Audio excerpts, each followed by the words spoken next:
प्रदेश की धरती से आया हूं। आप सब जानते हैं उत्तर प्रदेश मर्यादा पुरुषोत्तम भगवान श्री राम की पावन जन्मभूमि का प्रदेश है।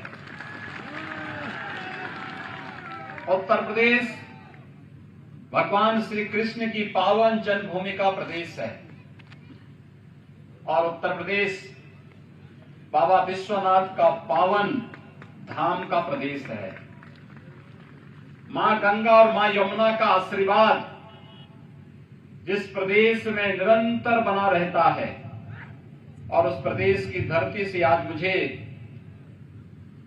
भगवान कृष्ण, राष्ट्रपिता महात्मा गांधी, लौह पुरुष सरदार वल्लभ भाई पटेल और दुनिया के सबसे लोकप्रिय नेता भारत के यशस्वी प्रधानमंत्री आदरणीय श्री नरेंद्र मोदी जी के इस पावन गुजरात की धरती में आप सबसे संवाद करने का अवसर प्राप्त हो रहा है। भाइयों बहनों, मैं इस अवसर पर आप सबके प्रति हृदय से अभिवादन करता हूं। विगत दिनों मोरबी में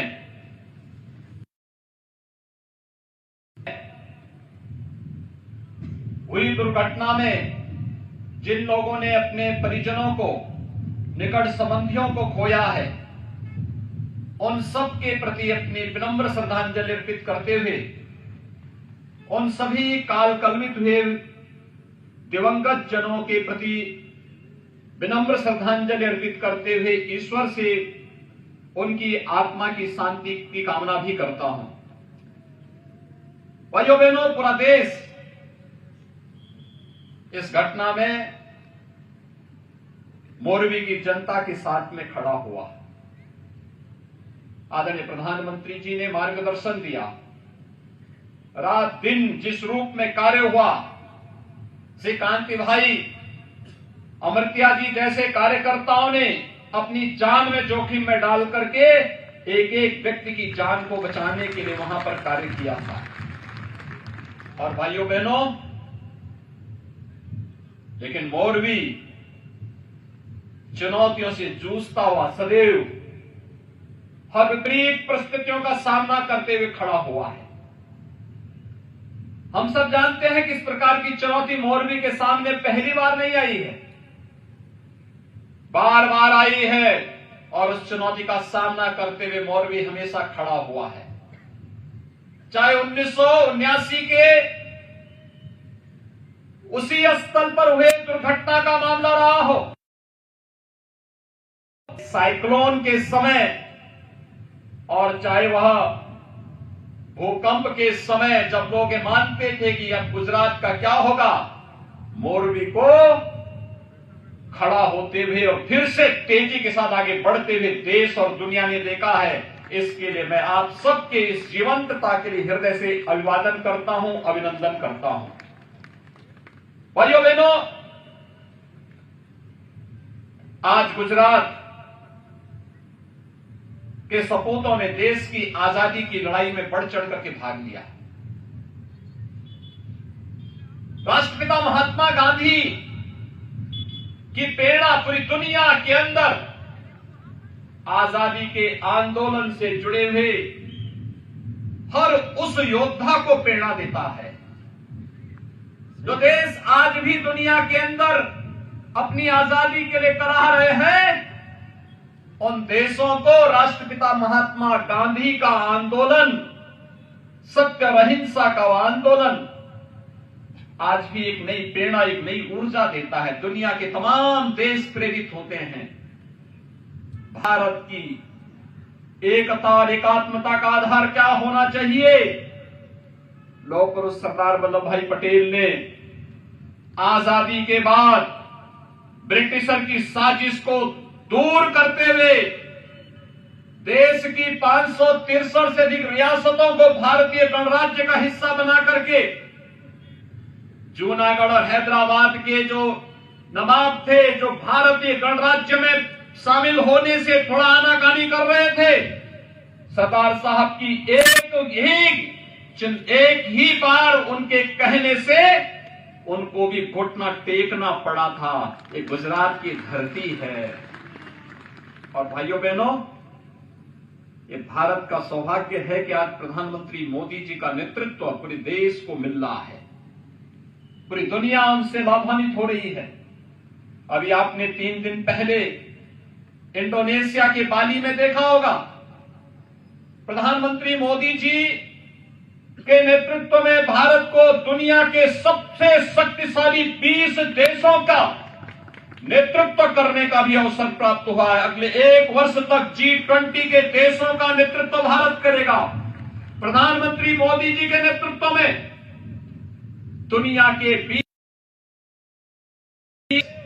जिनका दुनिया के 80% संसाधनों पर अधिकार है, वे लोग किस प्रकार की रणनीति बनाते हैं दुनिया की सुख समृद्धि और शांति के लिए,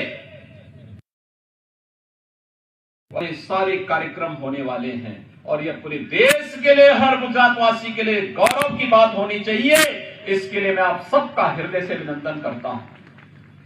भाइयों बहनों, आज गुजरात मॉडल की चर्चा देश और दुनिया में होती है। एक गुजरात मॉडल एक प्रधानमंत्री मोदी जी के मुख्यमंत्री कार्यकाल के दौरान हुए अनेक उन नवाचारों का उदाहरण है जो जीवन के प्रत्येक क्षेत्र में गुजरात ने स्थापित किए। विकास का क्या मॉडल होना चाहिए, सुरक्षा का क्या मॉडल होना चाहिए, शांति और सौहार्द के लिए क्या कुछ होना चाहिए, गरीब कल्याण के लिए क्या होना चाहिए, ईज ऑफ लिविंग के लिए क्या होना चाहिए, ये सभी मॉडल प्रधानमंत्री मोदी जी ने मुख्यमंत्री के अपने 13-14 वर्षों के कार्यकाल के दौरान न केवल गुजरात वासियों को बल्कि पूरे देशवासियों को दिया। और आज उसी मॉडल को पूरा देश ही नहीं, पूरी दुनिया उदाहरण के रूप में ले रही है। ये गुजरात का ही मॉडल है जिसने कोरोना जैसी आपदा के समय, महामारी के दौरान न केवल भारत के 135 करोड़ लोगों को एक नया जीवन देने का काम किया। आपने देखा होगा, जैसे जैसे कोरोना का प्रकोप बढ़ता गया, प्रधानमंत्री मोदी जी ने नए नए तरीके से उसको निपटने की भी रणनीति देनी प्रारंभ की। पहले जान है जहान है, हर व्यक्ति अपने आप को बचाए। इसके लिए प्रधानमंत्री मोदी जी ने जब लॉकडाउन की घोषणा की तो जान है जहान के माध्यम से प्रत्येक व्यक्ति को सुरक्षित रहने के लिए एक नई प्रेरणा दी। कोरोना का प्रकोप दुनिया के अंदर बढ़ता गया, भारत के अंदर जीवन और जीविका को बचाने के लिए फिर कार्रवाई और उसके अनुरूप रणनीति भी तय हो गई। तीसरे चरण में आपने देखा होगा कि जो जहां बीमार है वहीं उपचार की व्यवस्था भी होनी है। यह कार्य भी हुआ और जब लगा कि नहीं, इसके अलावा कुछ और भी चाहिए, फ्री में टेस्ट, फ्री में उपचार, फ्री में वैक्सीन, और भाइयों बहनों, हर गरीब को, देश के 80 करोड़ भारतवासियों को फ्री में राशन की सुविधा भी तो प्रधानमंत्री मोदी जी ने दी थी। फ्री में राशन की सुविधा भी दी, दुनिया के अंदर कहीं नहीं हुआ। और गरीब के लिए नई नई योजनाएं घोषित हुई। आज गरीब कल्याणकारी योजनाओं की जब बात आती है तो भारत एक उदाहरण के रूप में दुनिया के सामने आता है। विकास के सबसे बड़ी अर्थव्यवस्था के रूप में भारत की बात आती है तो दुनिया के सामने भारत एक रोल मॉडल के रूप में रहता है। और ये हमारा सौभाग्य है, जिस देश की आजादी को लेकर के राष्ट्रपिता महात्मा गांधी ने कई बार जेल की यात्रा की थी, सरदार वल्लभ भाई पटेल जी के नेतृत्व में जिस देश ने आजादी की इस लड़ाई को एक नई ऊंचाइयों तक पहुंचाने में अपना योगदान दिया था, उस आजादी के अमृत महोत्सव के मुख्य महोत्सव में ये देश प्रधानमंत्री मोदी जी के नेतृत्व में कितनी भव्यता के साथ अपनी आजादी के पुनरुद्धार के साथ ही आज उसका भव्य रूप जब देखने को मिलता है, द्वारिका के भव्य स्वरूप को सामने लाने का कार्य होता है, अंबा माता के मंदिर के भव्य रूप को दुनिया के सामने जब प्रस्तुत किया जाता है, ऐसे ही भारत की विरासत के प्रतीक, आस्था के प्रतीक, इन सभी धर्मस्थलों को एक भव्य स्वरूप देखने को मिलता है, तो उससे एक नई प्रेरणा हम सबको भी प्राप्त होती है। और हम सब आभारी हैं आपके। आपने बार बार मोदी जी को यहां मुख्यमंत्री के रूप में चुना। मोदी की इतनी लोकप्रियता हुई और देश के प्रधानमंत्री बने, और प्रधानमंत्री बनने के बाद आज मोदी जी का मार्गदर्शन और उनका नेतृत्व उत्तर प्रदेश को वैसे ही मिल रहा है जैसे गुजरात को मिल रहा है। और भाइयों बहनों, उसका परिणाम भी देखने को मिल रहा है। आपने देखा होगा उत्तर प्रदेश के अंदर 500 वर्षों का इंतजार समाप्त हुआ ना। अयोध्या में भगवान राम का भव्य मंदिर का निर्माण कार्य प्रारंभ हो गया ना। अयोध्या में भगवान राम के भव्य मंदिर का निर्माण कार्य प्रारंभ हुआ। और काशी में काशी विश्वनाथ धाम किस भव्य रूप में देखने को मिल रहा है। आप में से बहुत सारे लोग गए होंगे, जो नहीं गए मैं उनको आमंत्रित करूंगा, काशी में आइए, काशी विश्वनाथ धाम का दर्शन करिए। कितना भव्य स्वरूप हो गया है। कोई 2017 के पहले गया होता, 14 के पहले गया होता, उसे विश्वास ही नहीं होगा।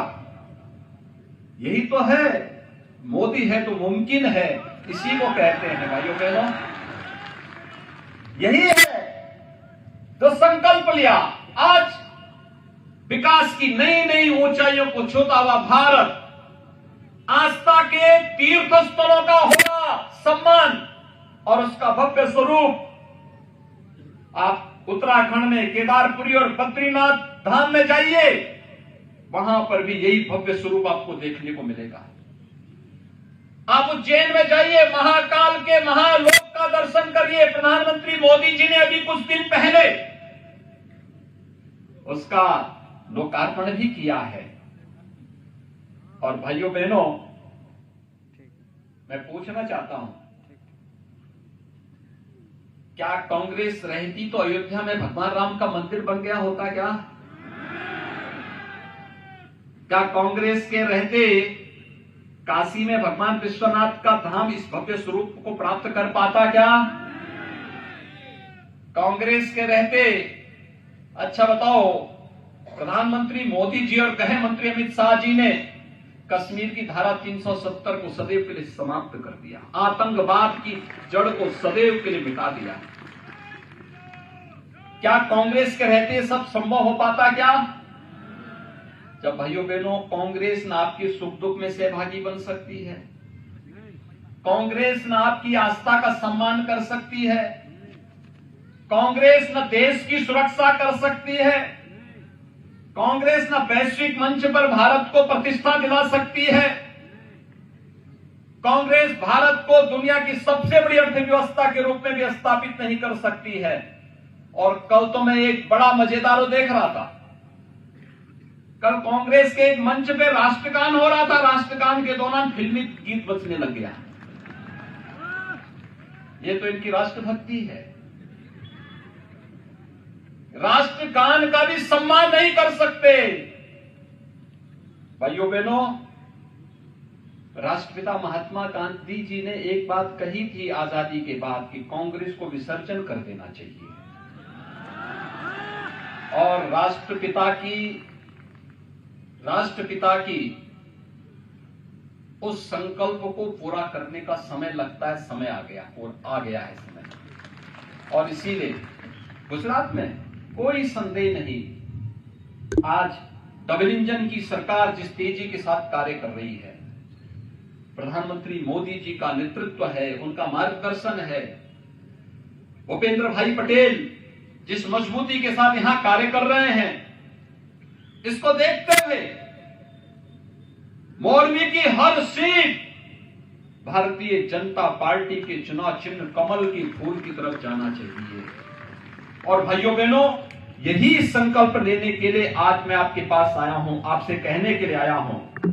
और मैं आप सबसे इस बारे में करूंगा कि आप सभी इस बात से सहमत हैं कि देश का विकास और देश की सुरक्षा के लिए भाजपा आवश्यक है। आप मानते हैं? देश की सुरक्षा, देश की आस्था का सम्मान ये केवल भारतीय जनता पार्टी और प्रधानमंत्री मोदी जी के द्वारा ही संभव है। आप मानते हैं ना? सभी लोग मानते हैं। भाइयों बहनों, आप सबसे मैं अपील करूंगा, अगर आप ये मानते हैं तो मैं आप सबसे अपील करूंगा कि हमारे बांकानेर से भारतीय जनता पार्टी ने एक जुझारू कर्मठ कार्यकर्ता को, बहुत पुराने कार्यकर्ता हैं, विचारधारा से जुड़े हुए कार्यकर्ता हैं, जीवन पर्यंत एक निष्ठा के साथ अपने राष्ट्रवादी विचारधारा का समर्थन करते हुए, उसका अनुसरण करते हुए उन्होंने पूरा जीवन जिया है। ऐसे श्री जीतू भाई सोमानी को बांकानेर विधानसभा क्षेत्र से भारतीय जनता पार्टी ने प्रत्याशी बनाया है। मोरबी से भारतीय जनता पार्टी ने श्री कांति भाई अमृतिया जी को अपना प्रत्याशी बनाया है। भाइयों बहनों, चुनाव के दौरान एक एक कार्यकर्ता को प्रत्याशी स्वयं बनना होता है और मेरी आप सबसे अपील होगी, ये लड़ाई वास्तव में राष्ट्रवाद बनाम राष्ट्र विरोध का है, विकास बनाम विनाश का है, राष्ट्रवाद बनाम आतंकवाद का है, देश के सम्मान बनाम देश का विरोध करने वालों के बीच में हो जाता है। और गुजरात से ज्यादा इसको कौन समझ सकता है। और इसलिए मेरी आप सबसे अपील होगी कि भारतीय जनता पार्टी के इन सभी प्रत्याशियों को कमल चुनाव चिन्ह पर भारी बहुमत से विजयी बनाने की अपील आप सबसे करने के लिए मैं आया हूं। आप सभी सहमत हैं? सभी लोग सहमत हैं? दोनों हाथ उठा करके मेरे साथ आप सभी बोलेंगे, दोनों हाथ उठा करके, जय जय जय गरवी गुजरात, जय जय जय गरवी गुजरात, हर हर महादेव, जय श्री कृष्णा, जय श्री राम, जय जय श्री राम।